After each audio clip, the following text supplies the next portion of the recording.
Bien bonjour à tous chers amis et bienvenue à vous dans cette toute nouvelle vidéo dans laquelle nous allons réaliser ensemble un tel logiciel avec le langage Python.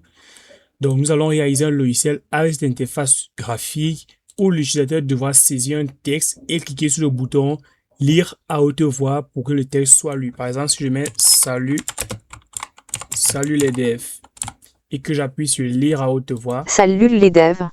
Vous pouvez voir que là maintenant, là, il y a une voix off qui a exactement lu ce qui était écrit. À autre chose, si ce genre de vidéo vous plaît, n'hésitez pas à mettre un j'aime et à vous abonner à la chaîne avec toutes les notifications. Ça m'aide beaucoup et ça m'encourage pour la suite. Alors, la première des choses, ça va être pour moi d'ouvrir PyCharm et je vais faire un clic droit puis New Python File pour créer un tout nouveau fichier Python. Je vais mettre directement Main et je vais appuyer sur Entrée et ça va me générer directement ma fenêtre dans laquelle je peux commencer à écrire du code. La première des choses que nous allons d'abord devoir faire, ça va être d'installer quelques composants. En fait, nous n'allons pas installer plusieurs composants, mais juste un seul. Il s'agit de PyTTSX3. C'est le module qui va nous permettre de faire ressortir la voix qui va lire le texte que l'utilisateur a saisi. Pour l'installer, rien n'est très compliqué. Vous allez voir tout en bas de votre IDE dans Terminal, dans Terminal, et vous allez saisir ce module. pip install pytts x3 et vous allez appuyer sur Entrée et ça va installer ce module. L'autre module que nous aimerions utiliser, c'est Tkinter, mais on n'a pas besoin de l'installer car c'est une bibliothèque standard. Ça veut dire qu'à la base, elle est déjà installée avec Python lorsque vous commencez la programmation. Pour ceux qui auront des soucis pour télécharger Python, installer Python avec Visual Studio Code ainsi que PyCharm, vous aurez le lien dans la description d'une vidéo complète que j'ai faite sur cette chaîne qui vous montre comment installer PyCharm. Je vous présente même la vidéo là tout de suite. Donc, dans cette vidéo, elle est là, installer PyCharm et Visual Studio Code sous PC Windows 10 et Windows 11. Dans cette vidéo là, je vous montre toutes les étapes à suivre pour installer et résoudre les différents problèmes qu'on peut rencontrer lors de l'installation. Alors, je reviens donc ici au niveau de mon code et nous allons commencer à écrire du code là tout de suite. Pour débuter donc dans ce code, une fois que vous avez déjà installé les dépendances nécessaires, je vais maintenant réduire le terminal et je vais réduire comme ça pour mieux avoir un peu plus d'espace. La première chose, ça va être d'importer Tkinter et de renommer ce module. Ensuite, d'importer le message box. Donc, on va faire ici un import Tkinter. Donc, import, on va y arriver, Tkinter as tk. On le renomme comme ça. On va mettre ici un coup de from Tkinter import message box parce que nous allons devoir avoir une boîte dans laquelle les utilisateurs devront saisir du texte qui va ensuite être lu. Maintenant, j'importe le module pyttsx3, donc import pyttsx3 et ensuite je vais faire un import. Donc, ce module-ci vient à la base déjà installé avec pyttsx3. Ensuite, je vais créer maintenant la classe principale de tout mon logiciel, de toute mon application. Donc, je vais mettre ici une classe et je vais mettre là lecteur vocal, tout simplement. Lecteur vocal app. Et je vais mettre ici deux points. Je vais maintenant un tout petit peu plus bas et je vais faire un def underscore init underscore. Je passe en paramètre le self. Je mets une virgule et je vais mettre ici route, tout simplement. Maintenant, je vais mettre là deux points et je vais venir un tout petit peu plus bas pour commencer à donner les caractéristiques de ma fenêtre. Donc, donner le nom, la taille, la couleur d'arrière-plan, etc., etc. Donc, à ce niveau-ci, je vais juste d'abord commencer par faire un coup de self.route, qui va être ici égal à route, tout simplement. Un tout petit peu plus bas, je vais faire un route.title, le titre, entre parenthèses, et je vais juste mettre ici lecteur vocal IA, par exemple. Ça, on sait que c'est pas une IA. Donc ici, on va mettre un coup de self.route.géométrie pour donner ici la taille de la fenêtre. Donc, vous pouvez mettre la taille de votre choix. Moi, je vais mettre un 500 par 400. Comme ça. Je viens aussi d'un tout petit peu plus bas et je vais faire un coup de self.route.configure entre parenthèses. Et ici, je vais mettre BG qui va être égal. Et je vais mettre ici la couleur de mon choix. Je vais mettre un Jace F0, F0 et encore F0, tout simplement. Donc, ça va me permettre d'avoir la couleur d'arrière-plan. Maintenant, ici, je vais devoir faire l'initialisation du moteur de synthèse vocale. Pour ce faire, rien n'est très compliqué. Je vais mettre ici un coup de try pour essayer. Try 2 points. Et je vais venir un tout petit peu plus bas. Et je vais mettre ici un self.engine. Doit être ici égal à Paetiti sx3.init. Ça va me permettre d'initialiser le moteur de synthèse vocale. Je vais maintenant venir ici et je vais tuer cette condition-là pour mettre une exception. Donc, exception, comme ça. Et je vais mettre ici ASE, 2 points. Je vais mettre un tout petit peu plus bas et je vais mettre ici un message box, point show error, tout simplement, qui va juste afficher, au lieu de error, je vais juste dire erreur et je vais mettre ici une virgule, donc je supprime ce E qui est là et je vais mettre F à la place et je vais maintenant dire quelle est l'erreur, impossible d'initialiser le moteur et je récupère le composant de cette variable là. Donc je vais dire impossible d'initialiser le moteur vocal et je vais mettre ici 2 points, peu d'espace, Alt 4 et je vais mettre ici E, tout simplement. Maintenant, je vais venir un tout petit peu plus bas, comme ça, et je vais faire ici un coup de self.setup. Donc, on va avoir ici setup UI, tout simplement.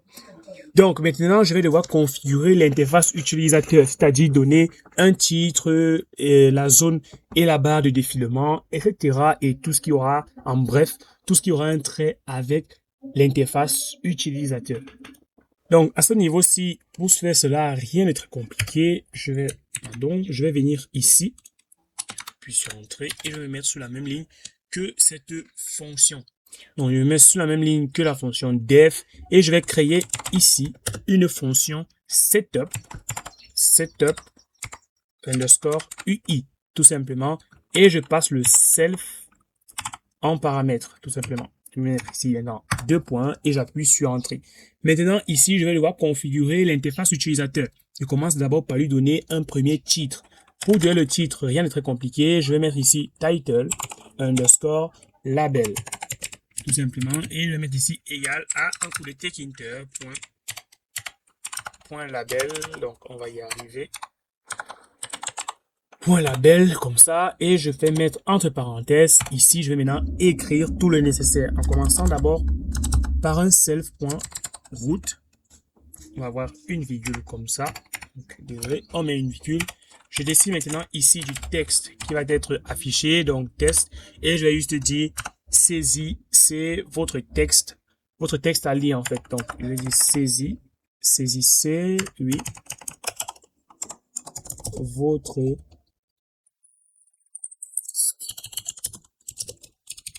à lire, tout simplement. Donc, à ce niveau-ci, maintenant, je vais mettre la couleur de fond.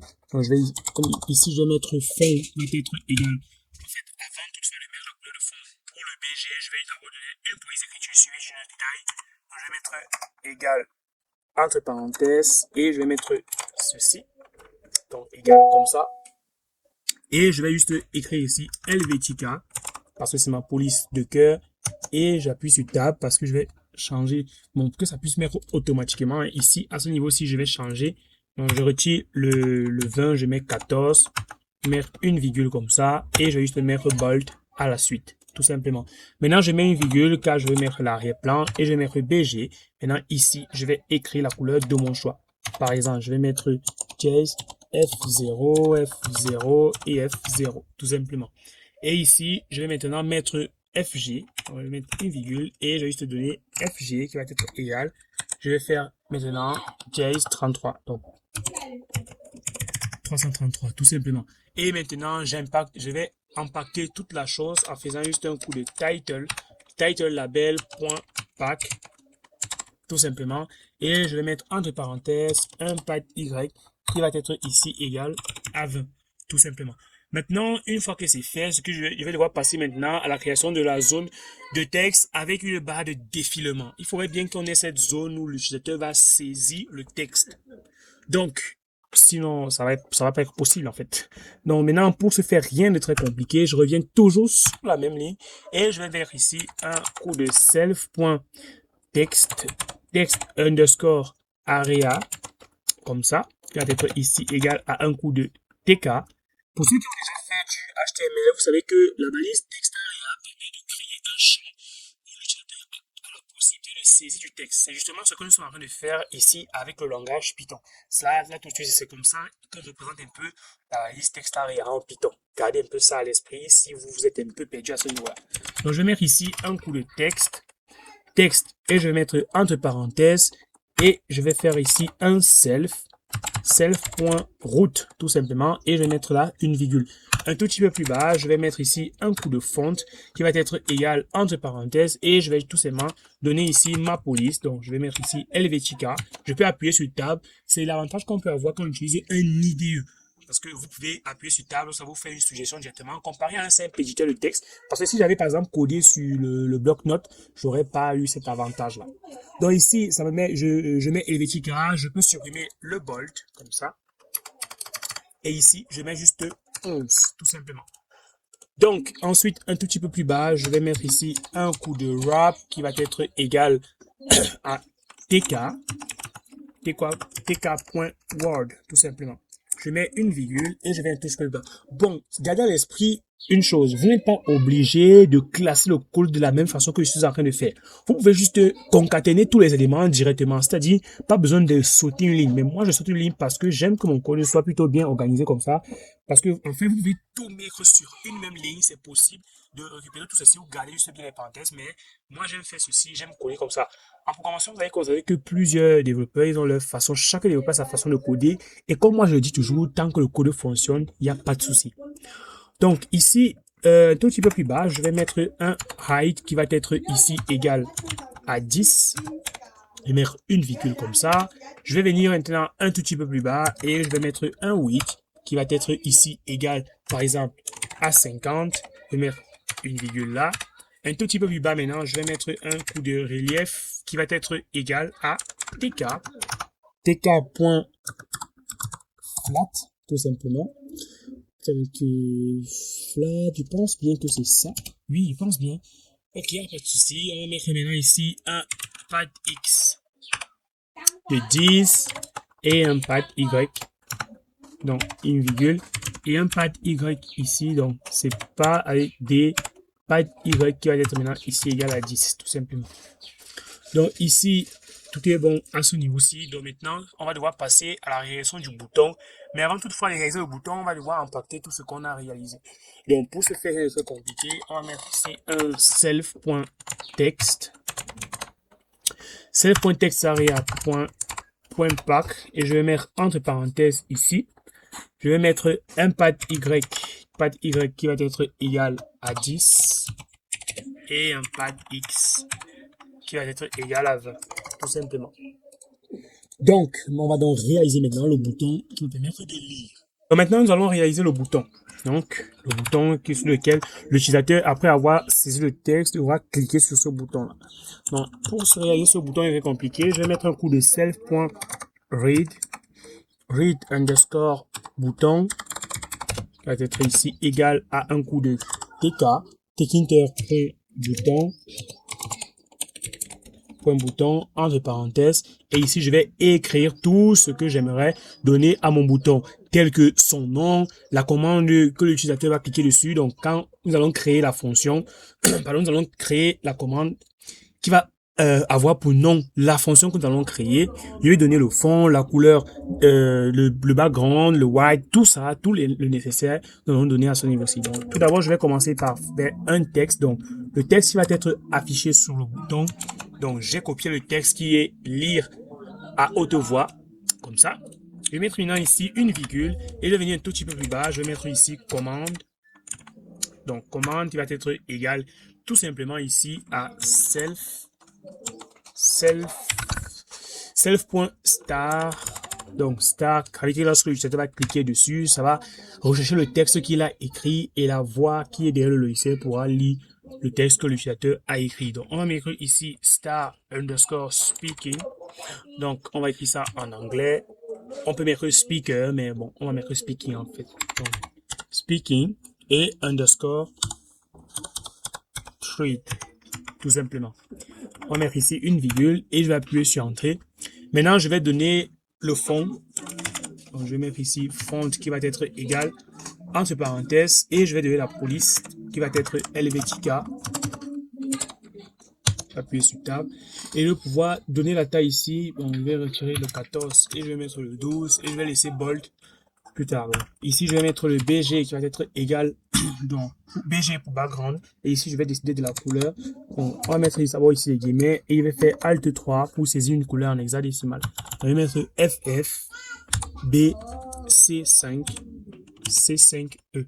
Dans la description de la vidéo, je vais vous donner quelques sites sur lesquels vous pourriez retrouver les couleurs en hexadécimal. Le mieux, c'est d'écrire le code de la couleur en hexadécimal parce que si vous écrivez directement le nom de la couleur sera un peu plus différente.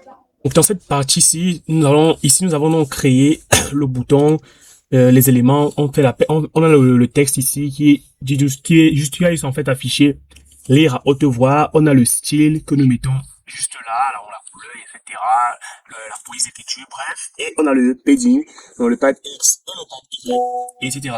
Maintenant, le cursor ici que vous pouvez voir, pour ceux qui ont fait du CSS, lorsqu'on mettait cursor pointer, ça permettait de faire en sorte que ça affiche sous forme de lien, comme si que le curseur devient comme si on devait cliquer sur un lien. C'est quasiment la même chose à ce niveau-ci. Donc, pour tester cela, ce que je vais vous conseiller de faire, ça va être de mettre un commentaire comme ça. Et ensuite, lorsque vous allez donc, on met un commentaire à ce niveau-ci, comme ça. Et lorsque vous allez exécuter ou retirer sur ceci, vous allez constater qu'il va y avoir en fait une petite modification, une légère modification. Donc, ce que nous allons devoir faire maintenant, ça va être d'impacter tout cela. Donc, en faisant juste ici un coup de self.read button. Donc, on va faire ici self.read button. Et ici, je vais mettre un point pack. Et entre parenthèses, je vais mettre ici un pad Y qui va être égal à 20. Tout simplement.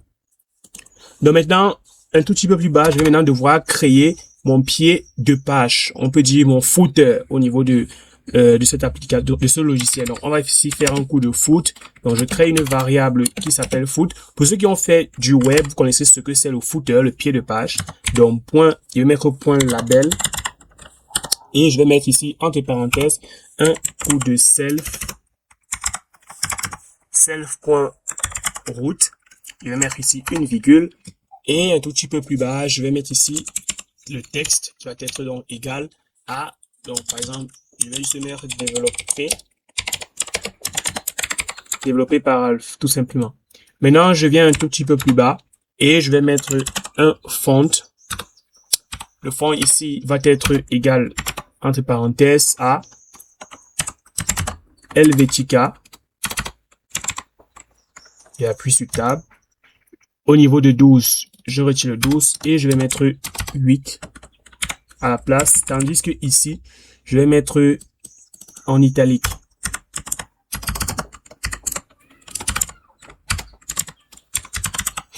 Ok, donc c'est italique. Ouais. En italique. Et je vais mettre ici un BG qui va être égal à dièse F0, F0 et F0. Tout simplement. Je vais mettre là maintenant une virgule et je vais mettre ici un FG qui va être égal à dièse 333. Maintenant, j'impacte tout ça en faisant un coup de footer.pack. Tout simplement. Donc, je vais juste mettre foot à la place parce que c'est ce que j'ai mis en haut. Donc, foot.pack, entre parenthèses, et je vais mettre ici un side qui va être égal à tk.bottom, et je vais mettre ici une virgule avec un pad y qui va être à 10, tout simplement. Maintenant, ce que je vais devoir faire, ça va être de créer la variable speak. Donc, la fonction speak que je vais devoir créer, ça va me permettre de récupérer le texte et le lire. Donc, tout simplement. Donc, pour ce faire, rien de très compliqué. Je viens ici et je vais créer une fonction speak underscore text, tout simplement. Je passe en paramètre le self et je vais mettre ici 2 points. Un tout petit peu plus bas, je vais donc récupérer le texte. Pour récupérer le texte, rien de très compliqué. Je vais mettre ici. Je vais mettre ici un coup de texte. Donc, je vais créer une variable texte qui va être égale à self.text underscore area. Et je vais mettre ici un point get entre parenthèses et j'appuie sur tab. Je mets 1.0,tkn et je vais mettre ici un point strip qui passe rien en paramètre. Je mets sur parenthèse et un tout petit peu plus bas, je dis que si il y a du texte, donc si if not text, alors on va faire un coup de message box point show warning. Donc, je vais mettre show warning comme ça. Et je vais mettre ici, je vais dire maintenant ce qui va être affiché, champ vide. Je mets une virgule et je vais dire veillez saisir du texte avant de cliquer sur le bouton lire, tout simplement. Maintenant, je reviens un tout petit peu plus bas et je fais juste un return. Donc, je mets rien du tout à ce niveau-là. Maintenant, je vais essayer certaines choses. Donc, je vais utiliser try pour que ça puisse essayer de lire et essayer d'afficher certains messages d'erreur si toutefois il y a d'autres erreurs qui peuvent se poser. Donc, je vais mettre ici un try, 2 points, et je vais mettre un self.read read underscore bouton point config, tout simplement, entre parenthèses.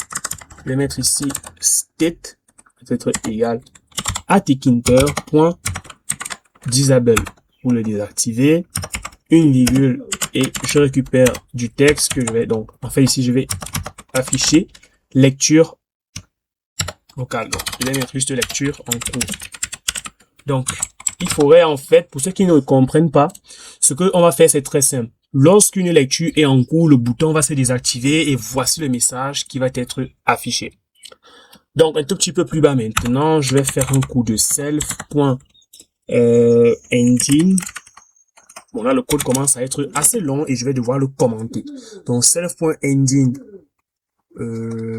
qu'est-ce que je dois faire à ce niveau-ci? Donc, si je mets juste ceci, bon, non. On va faire ici un self.engine.text, donc .save. Donc, pour lire, en fait, pour lire ce qui est en variable texte. Et je vais bloquer tout, donc en faisant un self. Je vais faire ici un self.engine.run and wait, tout simplement. Et ici, je vais mettre exception pass. Donc, on va y arriver. Tout simplement, je mets 2 points. Et je reviens un tout petit peu plus bas où je vais mettre un message box point show error. Donc, on va ici mettre un show error. Et entre parenthèses, je vais juste mettre l'erreur. Donc, on va dire ici erreur. Et je vais récupérer l'erreur, virgule. Je vais mettre ici un F. Et je vais écrire ici erreur lors de la lecture. Et je vais mettre là 2 points je récupère maintenant ce qui va être dans ma variable. Parce que comme vous avez vu, j'ai mis F. Lorsqu'on met F, on utilise F en fait, c'est parce que plus tard, on va récupérer du contenu d'une variable. Donc ici, je vais mettre un alt 4 et je récupère E. Et voilà. Maintenant, je vais mettre un finally. Bon, je viens un tout petit peu plus bas et je me mets sur la même ligne que except. Donc à ce niveau-ci. Donc je fais ceci, je vais mettre un finally, deux points, et je vais mettre ici un self.read underscore bouton point config entre parenthèses, et je vais mettre ici un state qui va être égal à tk.normal, et je vais mettre là une virgule, texte va être égal à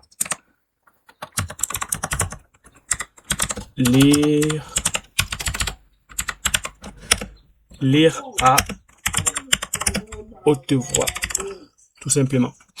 Maintenant, je reviens un tout petit peu plus bas et je crée une fonction start. Donc, start speaking. Donc, c'est la fonction que j'ai appelée un tout petit peu plus haut. Voyons voir.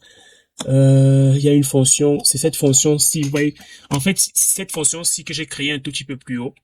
Donc, lorsque vous voulez retrouver du code, donc on va faire ceci. On va copier, CTRL-C, et ensuite on fait CTRL-F.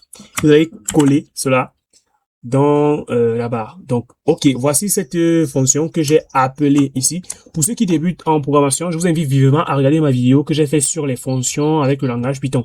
Vous allez comprendre pourquoi est-ce que j'appelle une fonction un peu plus haut avant toutefois de la créer un tout petit peu plus bas. Donc, je zoome encore comme ça. L'avantage d'utiliser PyCharm. Avec VS Code, on devrait faire CTRL+. Bon, sauf s'il y a de nouvelles mises à jour sur le logiciel. Donc, ici, je vais lancer la lecture dans le truc séparé pour ne pas figer en fait l'interface utilisateur. Donc ici, je passe en paramètre le self et je vais se mettre ici un cours de trading. Trading, je ne sais pas comment on peut dire ça en français.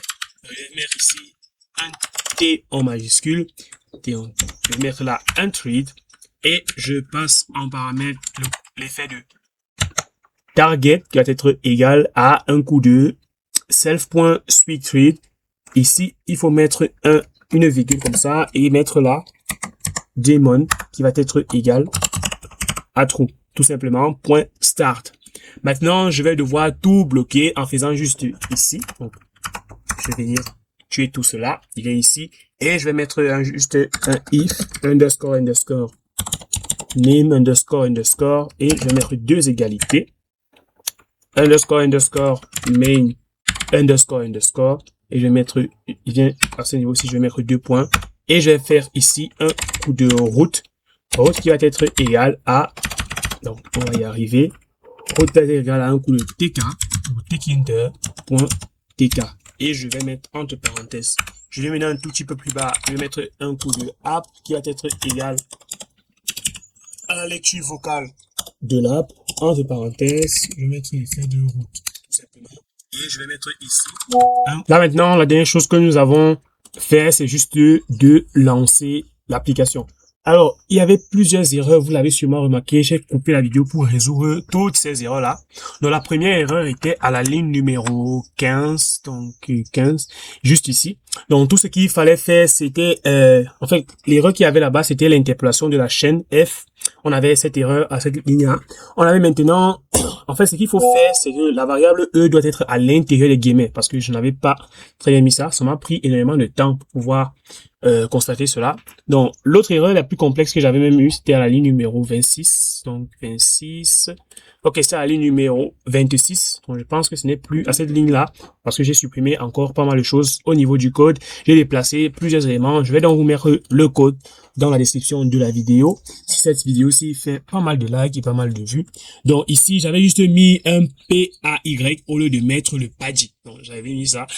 J'avais pris du temps pour constater que j'avais juste mal écrit. Ensuite, on avait encore une erreur à la ligne numéro 65, ligne numéro 74 et ligne numéro 81. Donc, à la 81e ligne, on avait les erreurs. Donc, voilà un peu la réalisation complète. Donc, maintenant, pour Run, on peut faire un clic droit sur un espace vide de la fenêtre. On passe sur Run, Main. Et ici, on va saisir le texte, par exemple, salut la team. Salut la team. Alors, bon là maintenant, on va essayer de faire autrement. On va mettre ici une virgule. Comment allez-vous? Salut la team, comment allez-vous? Vous pouvez voir que on peut dire que ça respecte un peu les principes. C'est un principe que nous avons dans la langue. Ça veut dire que si je mets un point ici, ça va se couper. N'oubliez pas de vous abonner. Salut la team, comment allez-vous? N'oubliez pas de vous abonner. Super. Tout fonctionne donc parfaitement. J'espère que cette vidéo, si vous a plu, c'est le cas, n'hésitez pas à la liker, à la commenter, à la partager, à vous abonner à la chaîne si ce n'est pas encore fait. En tout cas, c'était Ralph. On se dit à la prochaine pour une nouvelle vidéo.